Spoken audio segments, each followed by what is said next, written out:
Hi, everyone, and welcome. My name is Anita Varma, and I'm at Santa Clara University, and I'm very excited to speak with you today about my paper, Moral Solidarity as a News Value, Rendering Marginalized Communities and Enduring Social Injustice Newsworthy. So this paper is part of a larger body of work that I lead on this idea of solidarity in journalism. And this paper in particular touches on three questions. First, what does solidarity mean in the context of journalism that represents ongoing issues which primarily affect marginalized communities? Second, how does solidarity manifest as a news value in stories? And finally, what are the social justice implications of the specific type of solidarity journalists use to render marginalized people newsworthy? So news values are these latent organizing structures that shape what news organizations judge to be newsworthy. And there's a longstanding critique across journalism studies for many decades that these traditional news values, or most dominant news values, really signal an overemphasis on elites, an overemphasis on individualism, and a valorization of moderatism. Solidarity, however, is not often talked about as a news value. So to think about solidarity as a news value, I argue that solidarity as a news value means that journalists render a commitment to social justice newsworthy. When people, groups, communities are acting in solidarity, that becomes something worth reporting. Part of the reason for that is that these activities are aligned with trying to advance social justice defined as dignity for everyone in a society. Now, as I mentioned, there are different types of solidarity. These are drawn primarily from political philosophy, and as I'm hoping I'll show you, are especially relevant to our understanding of journalism on marginalized communities. So the first type of solidarity is intra-group solidarity. This is solidarity based in shared membership in a marginalized community.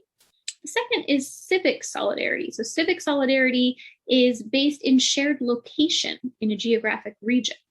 Third, we have political solidarity, which is solidarity based in a shared commitment to address the structural dimensions of social injustice. And finally, we have moral solidarity, which is solidarity based in a shared moral obligation to heed marginalized people's calls for change. So that leads me into the San Francisco Homeless Project, which was a journalistic collaboration that took place on June 29th, 2016, involving more than 70 news outlets that decided that on the same day, they would all cover homelessness.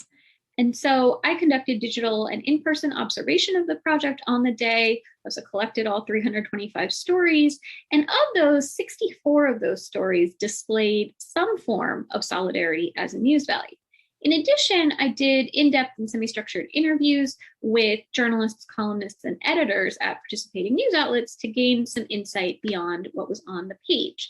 But this paper in particular really primarily focuses on the text of the article. So this is the larger coding scheme that I used. But instead of going through each of these boxes, I'd like to give you some higher level versions of the main findings.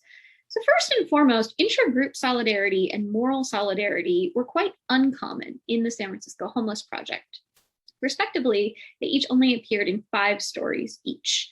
In contrast, civic solidarity and political solidarity we saw on the order of 43% of stories in the civic solidarity category and 40% of stories in the political solidarity category, which is actually a little bit surprising, given that usually local journalism is criticized for a lack of systemic and structural critique.